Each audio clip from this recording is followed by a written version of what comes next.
Bonjour, bien, comment faire communiquer deux fenêtres en Java, deux ou plusieurs fenêtres, c'est le but de notre vidéo. Aujourd'hui, nous allons directement entrer dans le vif du sujet.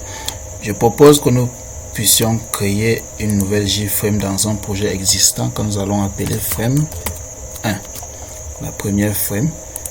Et dans la première frame, nous allons essayer de faire quelques modifications là comme ceci. On prend un panel et on met ici. Et on personnalise notre panel comme ceci.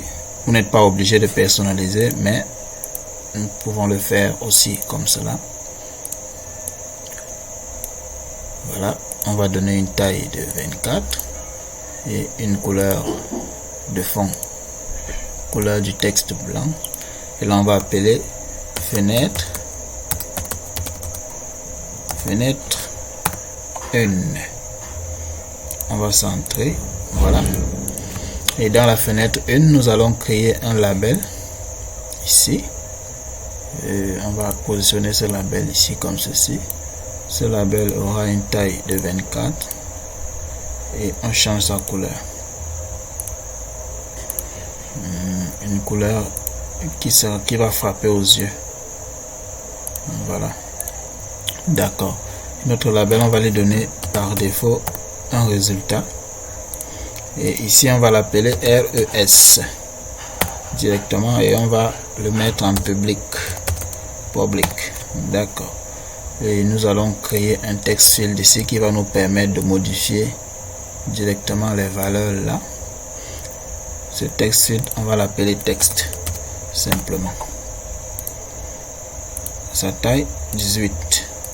Ok. On enlève son texte par défaut, c'est bon. D'accord. Par la suite, nous allons créer un JButton qui nous permettra de modifier les informations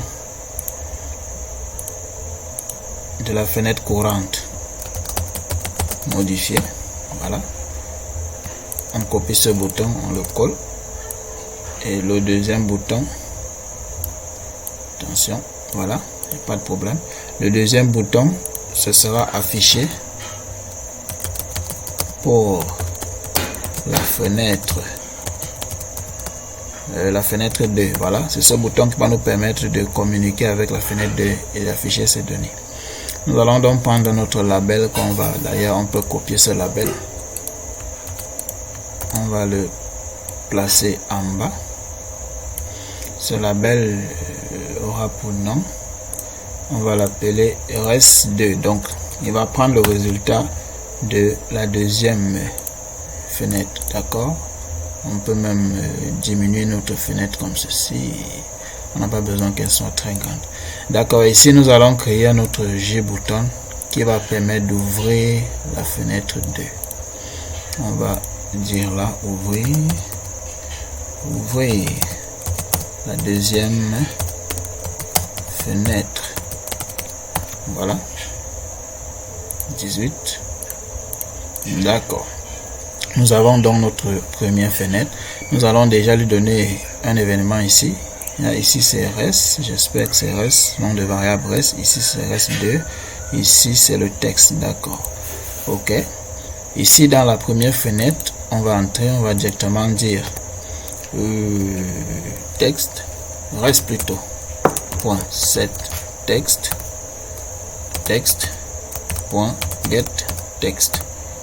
Ça veut simplement dire qu'on va mettre le texte qu'on va récupérer d'ici, on va le placer ici. D'accord. Et ici, c'est pour afficher la fenêtre 2, on va s'occuper de ça prochainement. Et ici, ce sera pour ouvrir la deuxième fenêtre. D'accord. Ok. Ici aussi, nous allons afficher le résultat de la deuxième fenêtre à partir de ce bouton. D'accord. Je propose donc qu'on crée la deuxième fenêtre directement. Comme elle sera presque identique à la première, on va simplement faire un copie. On revient là, on colle. Et là, on va nommer fenêtre frame 2. Frame 2. D'accord. Et dans la deuxième fenêtre, on va effacer ce bouton parce que c'est pas utile. Et ici, on l'appelle plutôt fenêtre 2. Fenêtre 2. Voilà. Et là, ici reste, on va faire descendre un peu et là on va mettre ici un autre label Et ce label, nous allons dire résultat de la fenêtre 1, de la première fenêtre, si vous voulez, de la première fenêtre. C'est pas grave, vous comprenez. Et pareil, nous allons aussi mettre ça ici au niveau de la deuxième fenêtre. Il faut de la première fenêtre, bien sûr. Nous allons aussi mettre le résultat de la deuxième. Ici c'est deuxième, voilà. Donc le but c'est de faire communiquer les deux frames, les deux fenêtres Java. C'est ça le but. Nous allons donc voir comment le faire. Déjà, pour ouvrir cette fenêtre, on va directement donner son événement ici. On va appeler frame2 f2 égale new frame2. Voilà. Et avant tout, ce qui est très important, c'est de retourner au niveau de la frame2 et lui passer un autre paramètre de type frame1. Frame1 que nous allons appeler f1. Voilà. Et dans son constructeur, on lui passe directement frame1. Et on va dire ici 10.f1 reçoit f1 simplement. D'accord. Ici au niveau donc de la fenêtre, vous allez vous rendre compte qu'il y a des petites erreurs là. Ici il faut directement lui donner 10. Voilà, et là ça marche. Et de l'autre côté ici, il y a un petit problème au niveau de la fonction main dont nous n'avons pas besoin. On va l'effacer. On peut effacer la fonction main sans souci. D'accord. Alors on continue. Qu'est-ce qu'il faut donc? Il faut que lorsqu'on clique ici, qu'on puisse prendre le texte qui est ici et le mettre ici. Et au niveau de la fenêtre 1, il faut une variable ou alors un attribut qui va permettre à la fenêtre 2 de lui passer des éléments, l'élément de la fenêtre 1. Donc on va venir ici, on va créer cet attribut là de type string. On va l'appeler result2 si on veut. Voilà. Et d'accord. À partir d'ici donc, on va donc voir si en cliquant là, on peut déjà modifier, mais oui. Et là, quand on peut modifier, il faut directement donner cette valeur là, la valeur qu'on a récupérée au résultat 2 qu'on a donné de l'autre côté. Donc on va dire f1.result2 équal va recevoir text.get text. Voilà, simplement. Au niveau donc de la première frame, qu'est-ce qui va se passer là? Ici, il faut déjà rendre ça visible. On va faire f2.set visible true. Voilà. Donc, je vais revoir ce qui va se passer là. Qu'est-ce qui va se passer? Ok, au niveau de la première fenêtre, il faut créer un setter. Un setter. On va faire Alt Insert. On va créer un setter qui va set le résultat 2. Voilà. D'accord. Ok. Là, je pense que on peut essayer. On va essayer de lancer la première fenêtre avec Shift F6.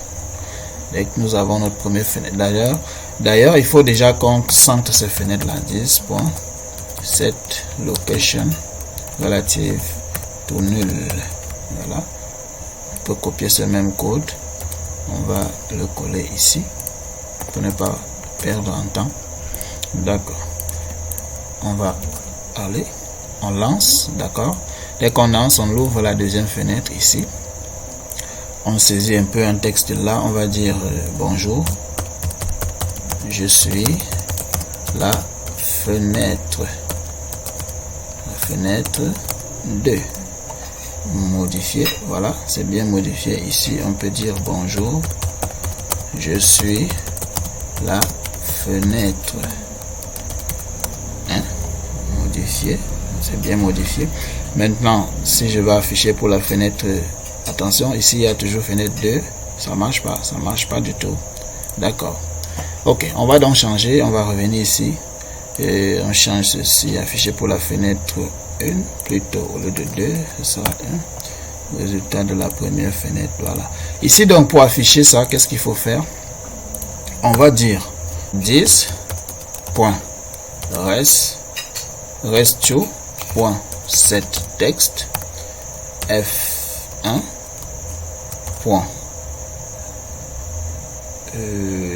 result et le 2.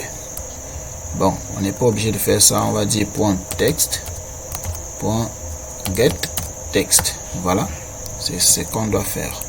D'accord, ici private access. D'accord, il n'y a pas de problème. On va arriver ici au niveau de texte. On va le mettre en public.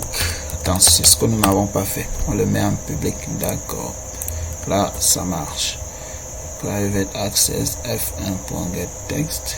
Il dit toujours que c'est privé. Ce qui ne va pas. On doit enregistrer ici. Et là, ça marche. Il n'y a plus de problème. Ok. Donc, oui. Il va récupérer le texte de l'autre. Et celui-ci, qu'est-ce qu'il faut faire? Il doit aussi récupérer le texte de la fenêtre 2. Donc, au lieu de récupérer le texte de la fenêtre 2, puisque ici, il y a déjà un string qui sera changé à tout moment par la fenêtre 2. Et c'est donc ce string qui va plutôt récupérer à partir du 7. Il va donc dire, on va donc dire ici 10.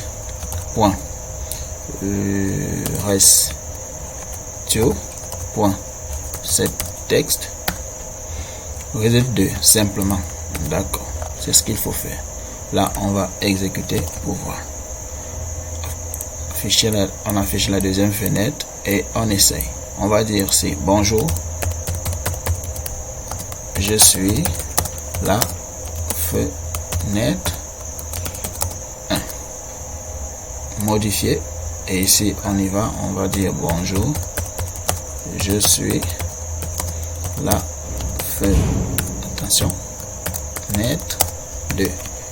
Modifier. Maintenant on va dire ici afficher la fenêtre 1. Directement nous avons le texte de la fenêtre 1 ici, et ici si on dit afficher résultat la fenêtre 2, on a directement le texte de la fenêtre 2 ici. Si vous voulez, vous pouvez modifier ici, vous dites, vous ajoutez les DDD, vous cliquez ici, et vous voulez ici, vous cliquez, vous voyez ces DDD ressortent de l'autre côté. Si vous voulez, vous mettez ici ZZZZZ, vous modifiez, et vous venez ici cliquer encore, vous allez voir les mêmes ZZ. Donc nous avons atteint l'objectif de notre leçon aujourd'hui. Si vous voulez, vous ajoutez encore une autre fenêtre ici, et là vous mettez un contenu n'importe quel, voilà, et vous affichez toujours ici, vous voyez, et là vous voulez prendre encore ici SDDD, ça ressort de l'autre côté. Donc voici le résultat que nous voulions atteindre. Donc en résumé, ce qu'il fallait faire, c'est de créer des différentes propriétés de la fenêtre 2 pour passer à la fenêtre 1. Ici vous allez voir ici que la fenêtre 2 va prendre en paramètre un élément de type frame 1, donc pour la fenêtre 1, et c'est à partir de là que toutes les modifications se font. Bien, si nous voulons donc à partir de la fenêtre 2, on puisse actualiser la fenêtre 1 à partir du clic sur ce bouton, qu'est-ce qu'il faut faire? Il faut donc entrer là, et on va simplement dire ici f1.restio.setText text.getText simplement. Voilà, on va lancer fenêtre 1, on lance, on positionne de côté et on ouvre la fenêtre 2. Voilà, ici si on veut, on peut mettre la FEN1, on modifie, et à partir d'ici on a FEN2. On va cliquer ici, vous voyez directement ça apparaît de ce côté. D'accord. Et puis si vous voulez afficher le résultat de l'autre ici, vous l'affichez ici sans souci. Vous pouvez modifier ce que vous voulez, hein. Vous validez, vous affichez ici, et ici vous mettez aussi quelque chose là, vous mettez même quelque chose d'un peu plus concret, un nom que vous allez comprendre, vous modifiez, et vous voyez ça ressort de l'autre côté là-bas simplement. Donc c'est ça la communication entre deux fenêtres en Java. Bien, nous avons atteint le but de notre vidéo. Si vous avez à dire, n'hésitez pas, laissez-nous en commentaire, likez et puis abonnez-vous si ce n'est pas déjà fait, car nous aurons beaucoup à faire dans l'avenir, et partagez cette vidéo au maximum. À très bientôt. Merci.